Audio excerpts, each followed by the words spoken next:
are talking The Creeping, directed by Jamie Huber, who also co-wrote this, and stars Riann Steele. And this is a kind of classic English ghost story.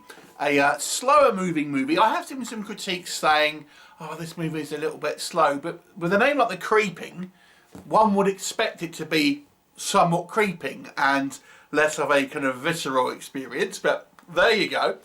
What's the story? It focuses on a young woman who travels back to her grandparents' cottage, where her grandmother, the last surviving member of her family, is suffering from Alzheimer's. And no, she's not doing very well. She has a carer, this woman called Karen. And, you know, she is effectively kind of not remembering things and kind of talking to herself and such. So, you know, strange behaviour just kind of gets put down to the fact that the grandmother is unwell. But there may well be something else at play here. Is this old cottage may well be home to something else, a dark presence, if you will, that seems to take umbrage with this young woman. Now, what will happen? You'll have to watch the movie and find out. So, let's talk about what I think worked in this movie's favour. I have to say, I thought this was a pretty strong film. It's a lower budget film and there are some drawbacks with that, which we'll come on to. But for the most part, I think if you like a kind of Conjuring style movie, maybe even a little bit slower paced than Conjuring, to be fair, but I would class it as your classic English haunting, if that makes sense. There's been a few films kind of have this kind of similar vein, but it is a slower, thoughtful movie with a slowly building atmosphere of kind of like creepiness, hence The Creeping.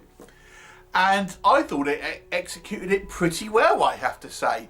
I thought there were some fairly kind of good creepy moments in this movie. I mean, I'm going to address some complaints that I've read here. Oh, not a lot happens, there's not much kind of on screen. I disagree. I think there's quite a lot that happens in this movie. We get quite a lot of ghostly events that happen within the movie, and I think that you do see stuff on screen quite a lot. I mean, I think sometimes people like, oh, this is not like Nightmare on Elm Street or something. No, it isn't. It's a different type of movie. But anyway, so I thought it was quite kind of well put together on a kind of like a, you know, a growing sense of kind of foreboding and kind of dread this kind of movie kind of builds on. But I think that really sealed it for me with this movie. I have to say, I think the acting was very strong. So effectively, we have three female lead characters. We have the kind of the granddaughter, our central character, played by Riann Steele. The grandmother, who is this woman with Alzheimer's, and the carer, who is maybe more of a supporting character, to be fair. And I think the three of them do an excellent job. The character work here, the relationships between these three characters really seemed genuine. I thought when you watch this, just the way the kind of the dialogue is delivered, very naturalistic, especially when, for example, Riann Steele's character is talking, you know, and then she's getting a bit frustrated and kind of feels like a bit useless, but she's, you know, talking to the carer, or she's kind of like trying to communicate with her grandmother. I thought it was all good stuff. I mean, this is like your kind of typical kind of like English drama kind of sequences, so to speak, but you just have this veneer of the supernatural going on in the background as well. So I've got to say, I thought the acting was solid, and unlike some critics, I think you do see some quite overt kind of spooky stuff on screen. We even get a classic style kind of like white sheet kind of ghost moment. I was like, yes! The favourite Halloween costume was actually in here as a ghost. Yeah, it might look a little silly, but I kind of liked it. I dug it. You know, it's not the only, don't worry, it's not the kind of the default position of this ghost, but I thought it was a quite a fun scene, to be honest with you. I think this story is pretty simple. It's easy to follow. I think it feels kind of quite natural, and I think they deliberately put a red herring in here. about the motivation of this antagonistic force, shall we call it. And I thought it was, I think it was quite clever. Again, I don't want to spoil anything for you, and this may have not even been the intent. But there is something that you are led to believe is driving this paranormal force, some type of motivation. And without even saying anything, they kind of leave this kind of like hint. And you know, but it's actually, it's a red herring. And again, that's quite clever. It's almost kind of, without even telling you, it's kind of like it's subverting your expectations a little bit, in a good way. So, you know, I thought it's an uncomplicated film, but I thought it was pretty strong. Certainly, I thought it was great performances. I thought the characters were well written. I think there's some genuinely kind of spooky moments. I thought the technical elements were fairly strong for the most part. You know, it was a solid movie, if you ask me. But what doesn't work in this movie? One minor thing before I go into maybe the two sort of issues that I think are a bit more substantial.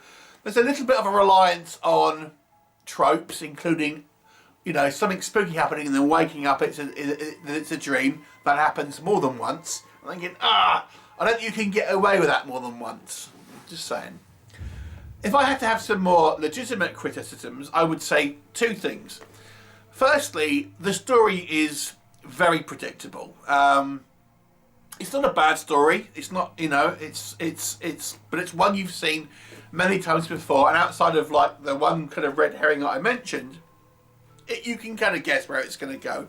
You can guess who's involved. You can guess the setup, more or less.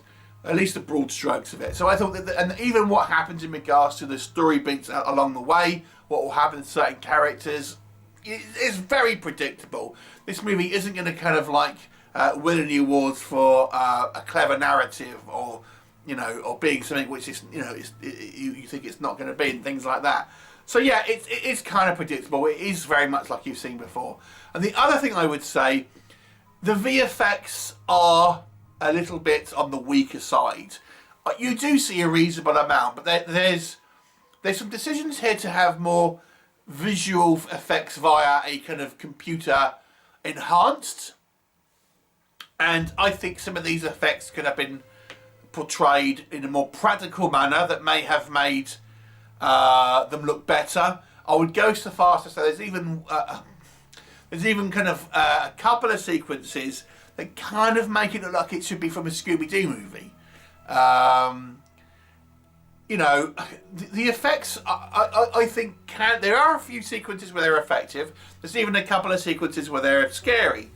But I have to say, the decision to kind of lean so heavily on like VFX rather than practical in-camera work, I think does take away some of the kind of that creepiness atmosphere, so to speak, that it kind of, the rest of the movie builds so well. So that's really the kind of things that, to me, in my mind at least, kind of let this movie down a little bit. But I think overall, I mean, like I said, I understand this movie is a low budget film, so I am maybe more forgiving with VFX than some, because I can appreciate there's a ceiling to what you can achieve on a budget like this. So I'm going to give this one a 7 out of 10. I actually think it's a fairly strong and solid movie, if not spectacular, but certainly strong, haunting movie. It's not going to kind of blow your socks off. It's very much in that Conjuring vein, not as polished or as kind of like as flashy maybe, but it's a solid movie. 7 out of 10. Have you seen it? What did you think of it? Please do let me know what your thoughts are. And I shall look forward to seeing you next time. Bye for now.